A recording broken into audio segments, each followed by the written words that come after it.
Cheveux indisciplinés, check. Lunettes, check. Alors, nez qui coule. Ah, on est très très bien. Check. Écharpe. Écharpe. Alors, ça, ma chérie, c'est pas une écharpe, c'est un foulard, hein. Écharpe.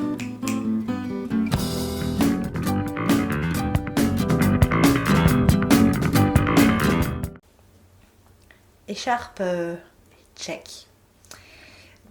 Tous ces artifices pour introduire le fait qu'aujourd'hui on va parler de la passe miroir de Christelle Labos, dont le dernier tome de la saga, le tome 4, est sorti tout récemment. Bon, promis, juré, je ne vais pas spoiler, hein. Voilà, promis, juré, craché. Et non mais même pas dans tes rêves sucrage, grosse sale. Non mais de toute façon, on peut plus rien dire, on peut plus rien faire ici, non mais c'est...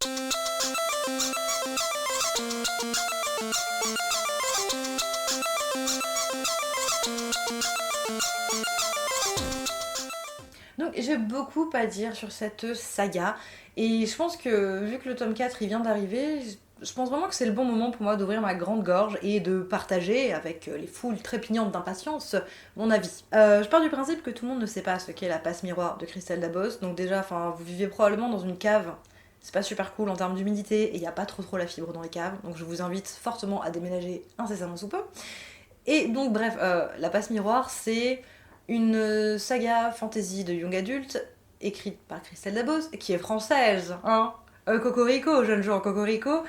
Et donc voilà, moi perso, je l'ai découverte il y a 2-3 ans, les 3 tomes étaient déjà parus. Je les avais lus, j'avais, en toute sincérité, pas été vraiment subjuguée par l'œuvre, mais là, la sortie du tome 4 et les très bons retours que j'ai vus sur le booktube m'ont fait me dire que finalement, peut-être que je passais à côté de quelque chose. Donc j'ai tout repris, j'ai lu le tome 4, et maintenant je peux en parler. Petit rappel de l'histoire, ou surtout en fait de l'univers. La Terre a explosé. Toutes mes condoléances. Elle flotte en petits fragments comme ça, dans l'atmosphère. Fragments qu'on appelle des arches, et sur lesquels ce qui reste de l'humanité s'est recomposé en société pratiquement autarcique, dirigée par des oligarchies qui sont elles-mêmes tournées autour des divinités anthropomorphes et fondatrices de ces arches. Donc, divinités, vous vous en doutez, qui ont des pouvoirs, parce que sinon ça serait des divinités un peu péraves quand même, hein. Donc voilà, ces divinités ont doté leurs descendants, c'est-à-dire les êtres humains qui peuplent ces arches, de pouvoirs. Chaque divinité ayant un domaine de compétences spécifique, et voilà. Donc les pouvoirs de ces êtres humains vont se décliner en fonction de cette thématique.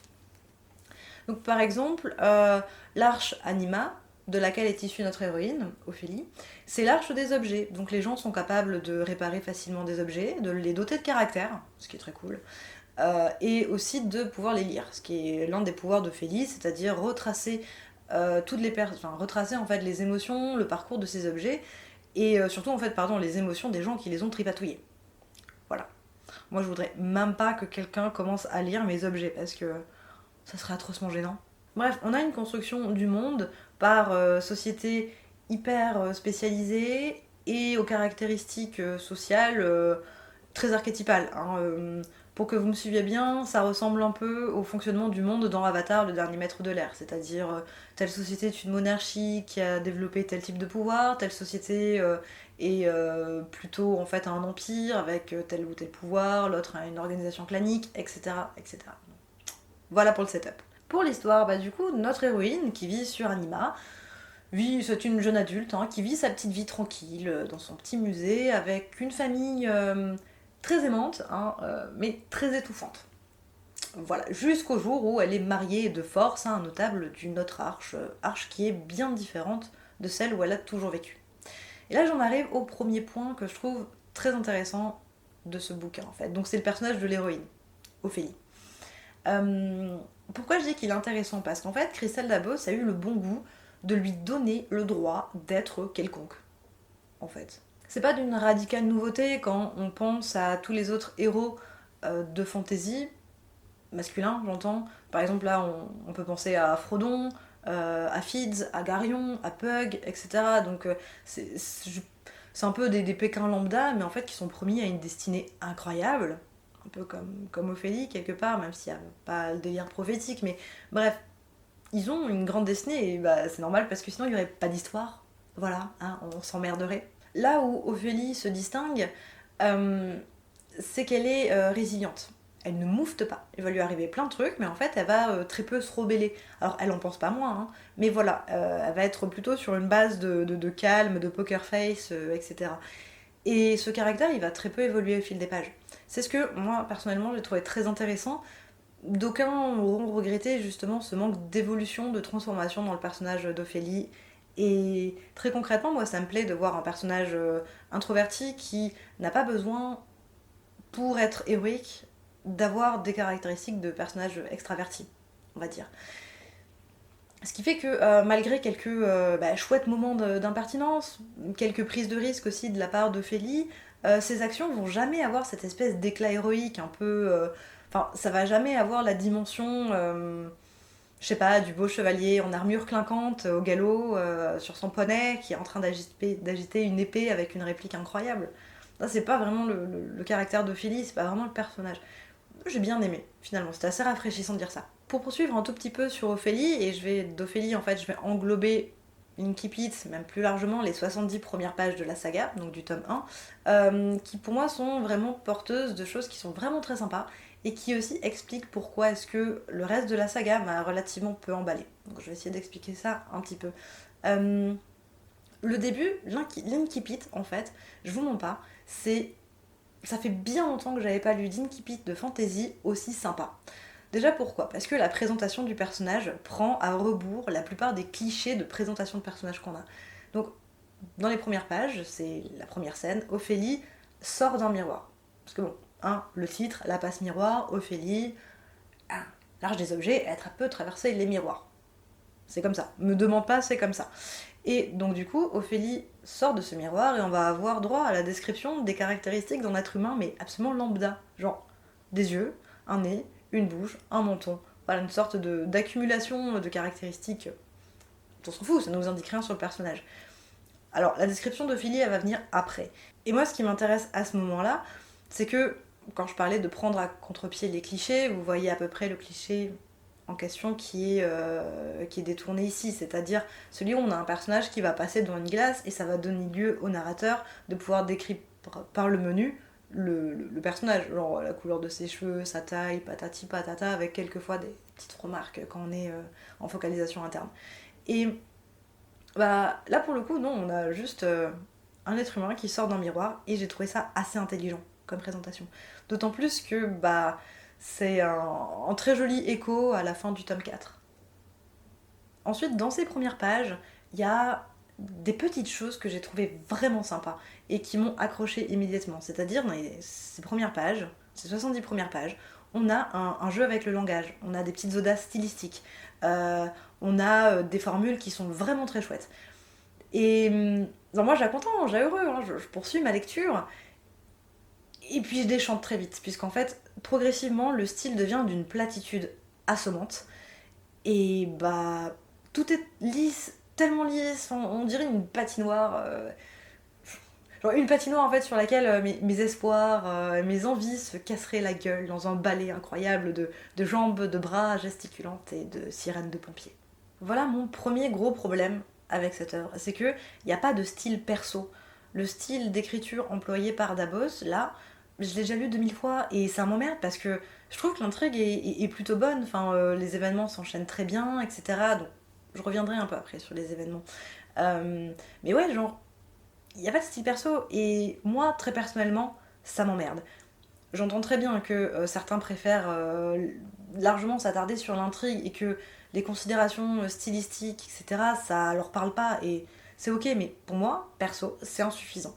C'est-à-dire que bah, je ne me suis pas arrêtée, pour donner un exemple, hein, je me suis pas arrêtée une seule fois dans ma lecture, à part sur les 70 premières pages, pour relire un paragraphe ou pour prononcer à voix haute une phrase, ce que je fais assez régulièrement parce que j'aime bien les sonorités, je m'extasie un petit peu sur telle ou telle phrase.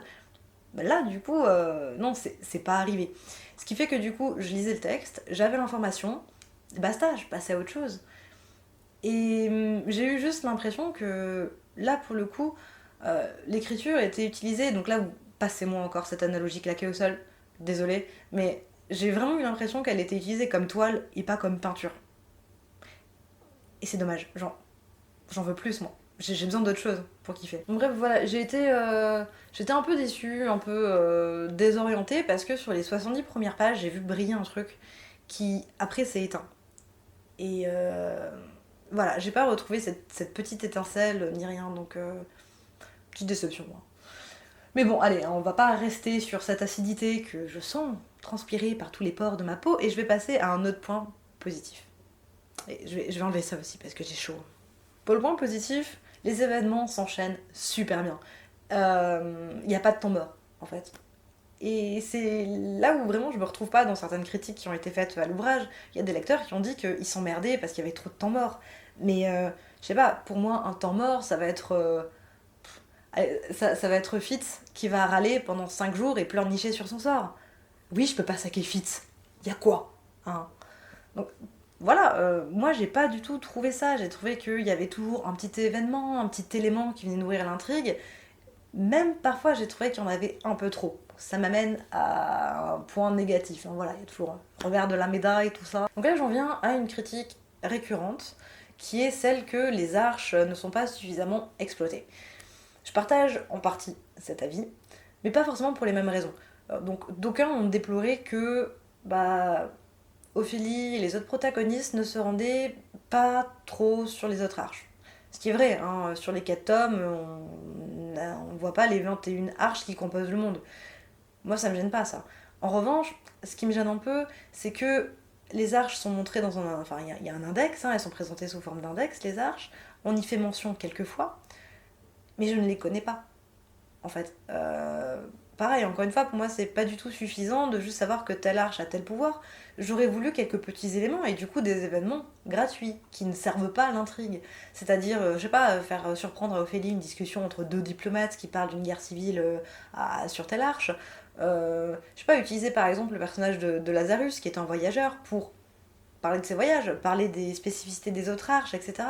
Donc je sais pas si c'est mon côté anthropologue qui me fait sentir ça, mais concrètement, ce monde qui est quand même très grand, qui est très ambitieux, bah j'ai trouvé ça très pauvre pour la littérature d'imaginaire en fait. Donc ouais, enfin, j'ai trouvé le monde petit et ça m'amène justement à mon autre point qui est que c'est petit et je trouve aussi que. Enfin, je pense aussi que c'est parce que Christelle Dabos, elle est pas vraiment sortie de sa zone de confort, à l'image d'Ophélie, hein, qui est pratiquement une construction en miroir de l'autrice elle-même. Ophélie qui ne sort juste pas du tout de ses zones. Alors, pour appuyer mon propos, je vais récupérer deux trois notes parce que non, ça va être compliqué. Voilà. Alors, du coup, on récapitule. Dans le tome 1, Ophélie est dans le petit village d'Anima, à la maison de Bérénild et ensuite à la cour d'Archibald. Donc, 3 espaces qui sont clos, qui sont claustrophobes, hein, pratiquement. Et dans le tome 2, on est sur la cour de Farouk, puis le gynécée de Farouk. Là, pareil, c'est des espaces clos, lesquels l'héroïne ne peut pas sortir. Voilà, c'est vraiment, elle est contrainte à rester à l'intérieur. Tome 3, c'était ah oui, le bordel de temple de Babel, là, où j'ai oublié le nom. Pareil, en plus, c'est clairement dit dans le texte, il y a une personne qui représente l'autorité dans cette institution qui vient de dire à Ophélie noir sur blanc, tu n'as pas le droit de sortir pendant tout ton temps de formation. Temps de formation qui est pratiquement l'intégralité du livre. Donc en fait, voilà, et dans le tome 4, donc là, je ferme bien ma mouille parce que sinon je spoil, on retrouve quand même un peu le même procédé, même si on assiste quand même à un éclatement des zones, ce qui est assez intéressant, je pense, en termes de structure narrative. Mais bref, on est encore une fois sur cet enfermement contraint. Et si en soi, je pense que très concrètement, en interprétant, voire même en surinterprétant un peu, on peut le défendre par rapport aux propos du livre, etc. Bah, moi, en tant que lectrice, ça m'a donné l'impression, à partir du tome 2, de relire en boucle la même histoire, de relire le même développement d'intrigue, le même développement des personnages. Et voilà, en fait, j'avais juste l'impression qu'on prenait tout le monde et qu'on recommençait dans une nouvelle zone, donc avec un autre déguisement, on va dire, enfin habillé différemment. Mais ce qui a fait que je me suis très vite sentie à l'étroit dans cette saga, et pas d'une manière agréable. passons à mon dernier gros point de grogne, on va dire, qui est un petit peu genre ma petite signature, hein, parce que j'ai l'impression que je ne peux pas lire une seule saga ou n'importe quelle œuvre sans devoir à un moment donné prendre un coussin pour hurler dedans. Voilà, donc là j'ai hurlé à plusieurs reprises à cause de Thorn. Et oui, le love interest. Je suis d'avance désolée pour les personnes qui aiment ce personnage et ce type de personnage. Mais pour être moi, ça passe pas. Ça passe juste pas. Je veux dire, le tsundere insensible, mais qui, au fond de lui-même, a un petit cœur qui bat, mais qui va battre très fort pour l'héroïne. Bah, genre, ça marche pas pour moi. Ça ne marche pas. Bon, déjà, parce que je suis vraiment pas dans ce délire prépubère du mec si froid qu'il en devient chaud. Mais surtout, genre, à quelle heure est-ce que maintenant encore on peut soutenir ce genre de personnage? Comment on peut les défendre? Je veux dire, si on prend le cas de Thorn, déjà, il fait mal physiquement à plusieurs reprises à Ophélie. Ensuite, il se comporte comme le dernier des connards avec son entourage. Troisièmement, quand il la voit encore comme une petite chose fragile et vulnérable, il va essayer de la protéger contre son gré. Hein, bien évidemment. Quand Ophélie va s'indépendantiser, Thorn va lui dire, noir sur blanc, que bah il est extrêmement possessif, qu'il veut la posséder et que du coup ça va être compliqué dans leur relation parce qu'elle a beaucoup de volonté. Genre, enfin, c'est quoi ce Christian Grey qui a le scorbut là? Genre, déjà opposer possessivité et volonté, mais c'est complètement teubé. Et en plus, c'est quoi le message? Je comprends pas. Au-delà de cet archétype de personnage que j'exècre, je suis épuisée du rôle que les femmes doivent endosser dans ce genre de romance. Euh, C'est-à-dire bah, celui du care, celui de l'infirmière. Et c'est clairement celui qu'Ophélie va finir par prendre. Ce rôle-là, en fait, ça va pratiquement être la dernière phase de leur relation, on va dire. Et non, t'inquiète, hein, je spoil pas, c'est déjà là dans le tome 3. Hein. Euh, et clairement, moi, je suis épuisée. Je ne peux plus supporter ça. Ça ne fait que perpétuer une répartition des rôles qui est sexiste. Ça ne fait que conforter les femmes dans une socialisation que, bah, vous le savez, qui est tournée autour du soin aux autres, autour du travail émotionnel, du travail affectif, etc. Et genre, enfin, je peux plus lire ça, moi, en tant que lectrice, en tant que femme, je peux pas supporter. Enfin, je mérite mieux, quand même, en tant que personnage féminin, je mérite mieux. Et voilà. Donc pour moi, la relation Thorne-Ophélie, pour moi, c'est poubelle. En plus, si je sors un peu de mes considérations féministes, etc., et de mes sensibilités propres, la relation, je l'ai pas vue se faire, je l'ai pas vue exister. C'est-à-dire que sur les 4-5 ans, vous me corrigez hein, si c'est pas 4-5 ans, mais il me semble que c'est à peu près dans ces eaux-là sur lesquels s'étend la saga, bah, ils se voient quoi? Une trentaine de fois?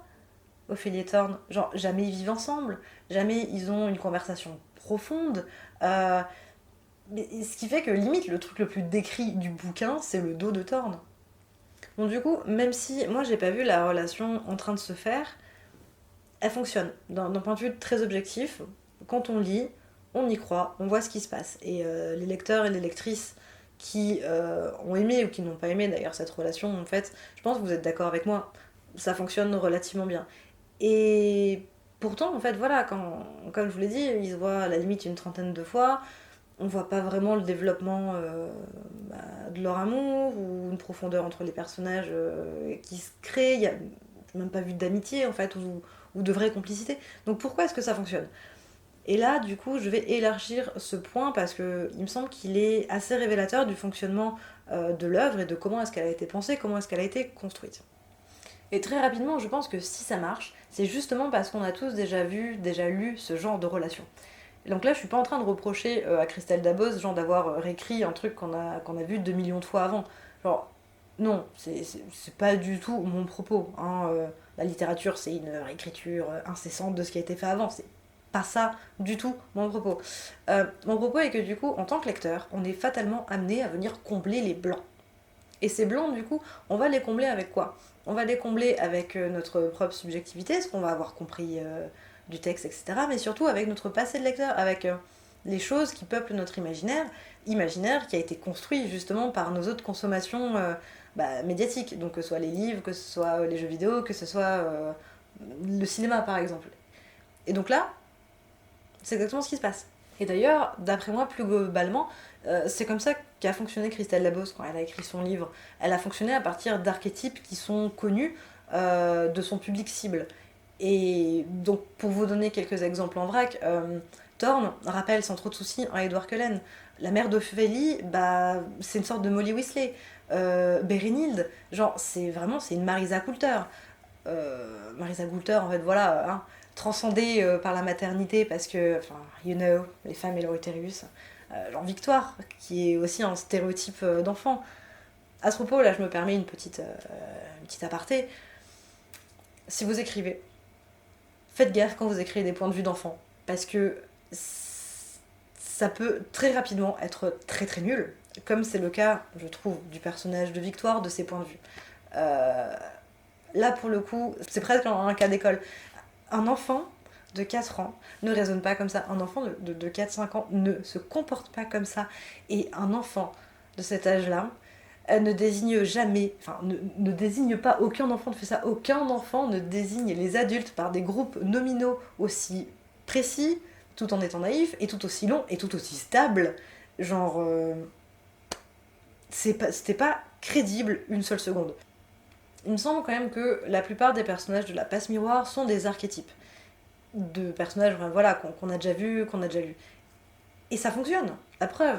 Ils sont hyper vivants, on les visualise très bien, et ce, bah, justement parce qu'on les connaît, entre guillemets, vu que c'est des archétypes qu'on maîtrise, et ensuite parce qu'ils sont hyper caractérisés. Tout au long de la saga, et je vous mens pas là-dessus, j'ai rarement lu des tomes où il y a autant de rappels, de descriptions physiques des personnages. On peut pas y échapper. Hein. Chaque fois que limite qu'il y a un personnage qui rentre dans la pièce, on le connaît, il va y avoir un rappel sur à quoi il ressemble, etc. Et bah, cette hyper caractérisation, j'ai un peu menti, je l'ai déjà lu ailleurs, et je l'ai énormément lu justement en fanfiction. En fanfiction, donc c'est un procédé qui est vraiment hyper répandu. On prend des personnages dans fandom, des personnages donc avec lesquels nos lecteurs, notre public est hyper familier, et on va quand même faire des rappels incessants aux caractéristiques physiques de ces personnages-là. Donc ça va être par exemple les cheveux, ça va être la couleur des yeux, ça va être un tic. Euh, et en fait, ce procédé-là, ça va permettre d'entrer super rapidement dans les intrigues, donc amoureuses la plupart du temps, ou bien justement dans l'exploration des paysages intérieurs. Ce qui me permet aussi d'amener le propos suivant, c'est que quand je parlais du style de Christelle Dabos, style que je trouvais extrêmement plat, etc. En fait, pareil, ce style, c'est, il me semble, hein, celui qui domine le plus en fanfiction. Donc, si vous voulez faire comme moi, vous prêtez à l'exercice, vous pouvez aller vous amuser à comparer l'écriture, enfin le style, en tout cas, du tome 3 de La Passe Miroir, avec l'une des fanfictions les plus lues sur fanfiction.net d'Harry Potter par exemple. Vous allez voir qu'il y a d'énormes similitudes. Et en fait, et c'est en ça que je me permets de qualifier l'œuvre de Christelle Dabos d'immature. Non pas que je pense, non pas que je considère que la fanfiction est une activité immature, non pas que je considère que Christelle Dabos soit immature, mais je pense que clairement, sa manière d'écrire est immature. Immature dans le sens où elle a, pour moi, en fait, elle n'a pas encore sa propre voix, elle n'a pas encore trouvé sa propre voix d'écriture, son propre souffle stylistique. C'est naturel pour un premier roman, d'autant plus que là, ce premier roman, il a rencontré un très grand succès, il y a eu un tapage médiatique assez impressionnant autour. Et en toute sincérité, mais je suis ravie pour Christelle Dabos parce que ça lui ouvre des opportunités derrière qui sont vraiment super. Hein. Et en fait, ce qui m'agace, ce qui m'interpelle, plutôt qu'agacer, c'est un peu fort, mais vraiment ce qui m'interpelle, c'est cette manière d'encenser très rapidement un premier roman, de presque le mythifier, alors que il y a quand même pas mal de choses qui sont pas très abouties dedans. Est-ce que ça veut dire que je considère que La Passe Miroir est une mauvaise saga? Non, pas du tout. Si on s'y laisse prendre, elle est très divertissante. L'histoire est relativement intelligente. La narration, elle est très efficace. Et il y a plein de choix narratifs, des choix d'intrigue que je soutiens complètement, que je comprends, que je soutiens, et qui sont formidables.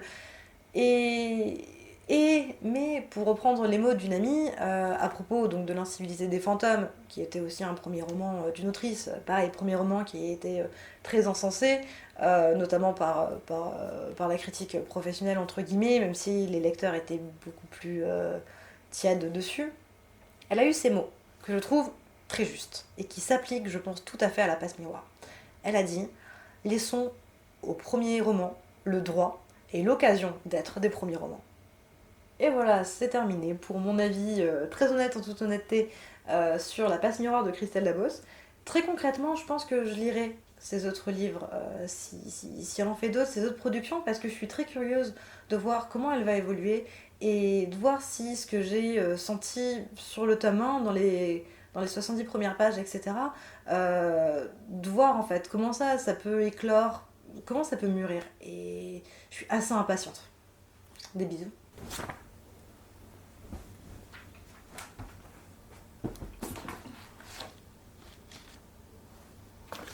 Je crois que t'en fais un peu trop des fois. Hein.